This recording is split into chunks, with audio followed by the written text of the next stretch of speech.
ng konting reaction. Regarding dito sa isang bakla na taga Cebu na nagpatayo daw ng 2 oras dun sa kanyang sa waiter dahil mali yung pagkaka-address sa kanya, in-address siyang sir. I think the name is Bacalso.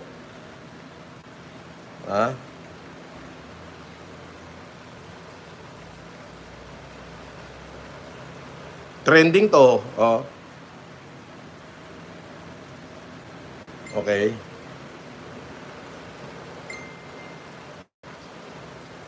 Sandali lang. Tapos meron ditong post na sinasabi niya na ang pagkakaintindi ko rito is parang ito yung mukha niya. Ito. Ayan. Ayan.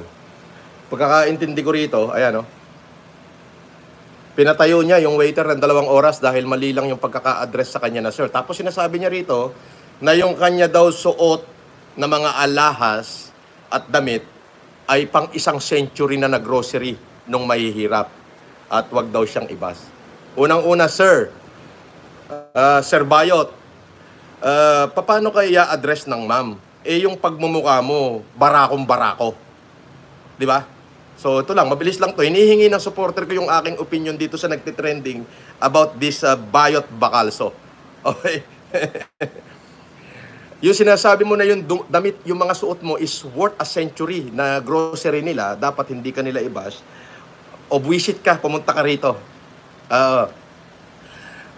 Yung 1 century mong damit, kaya ko sunugin ng 1 araw.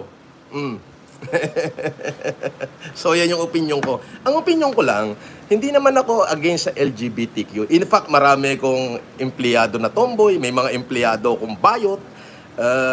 Andyan si Eliza, si Tarogo, pero empleyado ko yan, administrator ko yan. Respetado naman sila. And dapat, nung hindi ka nahiya na gawing babae, yung barakong pagmumukha mo, dapat expected mo na minsan ang tao, pagkamali ng address, tawagin kang sir. Dapat tanggap mo yon. Ngayon, kung tawagin ka nilang ma'am or miss, and that is a privilege and a bonus. Dapat ganun ang mentality mong hindot ka. Oo.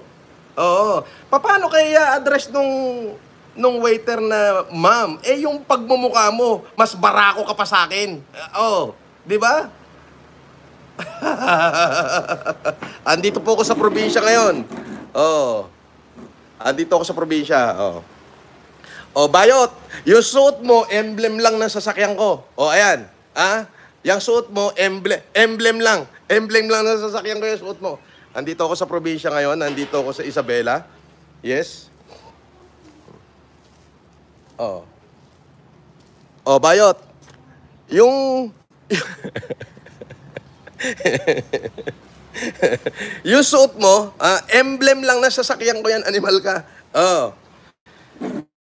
Grabe ka. Biruin mo, pinatayo niya yung in-address lang siya na sir. Sir, ano pong order nyo? Nagalit. Pinatayo niya ng 2 oras yung waiter. 2 oras.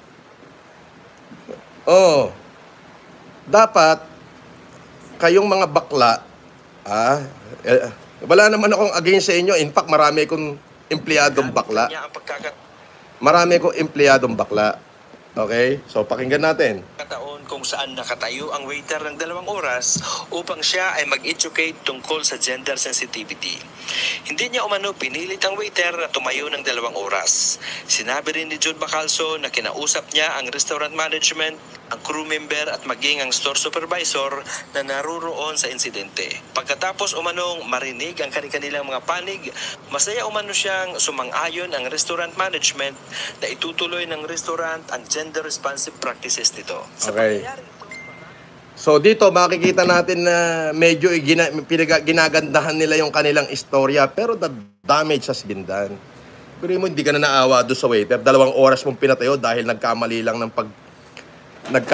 ng pagbanggit sa'yo, na address ka lang ng sir.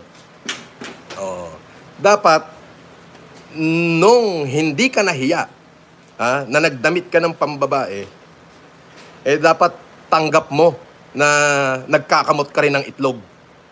Tama, mali? So, the moment na nandiyan pa yung itlog mo at kinakamot mo, dapat maging proud ka o hindi ka maging sensitive na i-address ka nila na sir. Kasi sir ka naman talaga. Di ba? Kung nandito ka lang sa Maynila ngayon, lahat ng empleyado ko, dun sa mga negosyo ko, sinabihan ko yung mga empleyado ko na pagpapasok ka sa establishment ko, halimbawa, iinom ka ng coffee, hindi ko na sasabihin kung ano establishment. Lahat sila babatiin ka ng sir. Oo. At kapag ka yung empleyado ko pinatayo mo ng 2 oras, ako gugulpi sa'yo, animal ka. Di ba? So, hindi mo alam kung ano yung mga establishment ko. Sinabihan ko lahat. Pati yung mga kaibigan ko negosyante, sinabihan ko lahat. Marami ko negosyo sa Cebu. Sinabihan ko na pag darating ka dyan, napasok ka sa establishment ko, sabi ko, batiin ka agad na sir. Pero maging magalang sila. At kapag isa sa mga empleyado ko pinatayo mo, eto tandaan mo, gagawin kitang lalaki. Susuntok-suntokin kita hanggang maging lalaki ka. Walang iyan to. Yun lang. At in-educate ko lang kayo at sinabi ko lang na pasensya na kayo. Nandito ako sa province at busy po ako. Meron akong ginagawa. Busy ako. Nandito ako. Nag-iikot ako sa between Isabela and Cagayan. Yes. At baka pumunta ako, umikot ako ng Bintar. Okay, doon sa kaibigan ko, kay Mayor Richard Digala. Papasya lang kita, Mayor. Odette, so instead na mag-Manila ako, baka umikot ako na Ilocos Norte.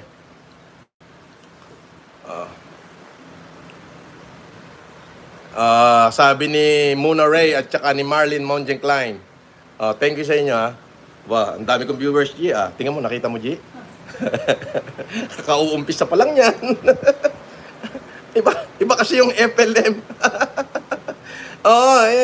Ang dami kasi nag-PM sa akin, especially mga empleyado ko sa Cebu. Shout out dyan sa palangga ko at saka dyan sa lahat na empleyado ko dyan sa Cebu. Sir, nakita nyo ba to? Sabi ko. So ngayon lang ako nagkaroon ng free time para makapagbigay ng komento with regards dyan sa kay Baklang Bakalso na yan. Hindi nga ako interested na nahanapin yung pangalan niya kung sino siya. But nang nakita ko yung kanyang ginawa, ay sinasabi ko lang sa'yo na binilinan ko lahat ng empleyado ko sa lahat ng establishment ko, pati ng mga kaibigan ko, na pag nakita ka nila, i-address ka agad, sabay-sabay, Sir. At kapag isa sa mga empleyado ko, pinatayo mo ng 2 oras, alam mo na mangyayari sa'yo, bubugbugin kita. Advice ko lang, kayong mga pangit na bakla na mukhang barako, nung hindi kayo nahiya na magdamit babae, dapat hindi rin kayo maging sensitive kapag ka in-address kayong sir, lalo na sa mga ibang establishment, dahil mukha ka naman talagang sir. Dapat di kayo. Ngayon, kung tawagin kayong miss or tawagin kayong ma'am, that is a bonus. Na dapat nyong bigyan ng magandang rating dahil in-address kayong ma'am and sir. That is a bonus.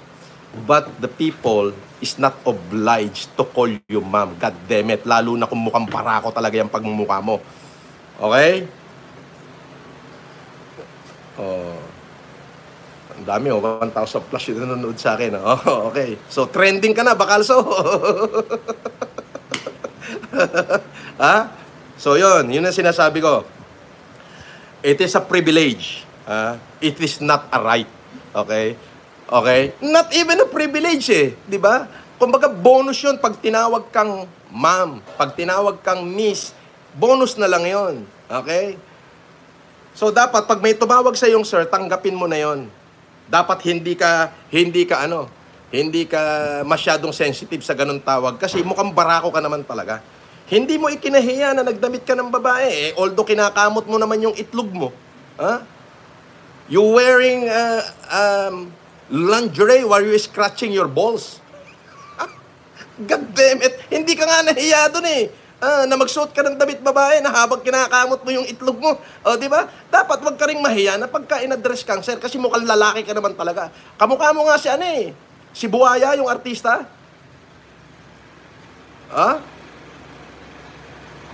Di ba? So yun lang. Maraming salamat at mabuhay kayong lahat. Babalik ako mamaya. I love you guys.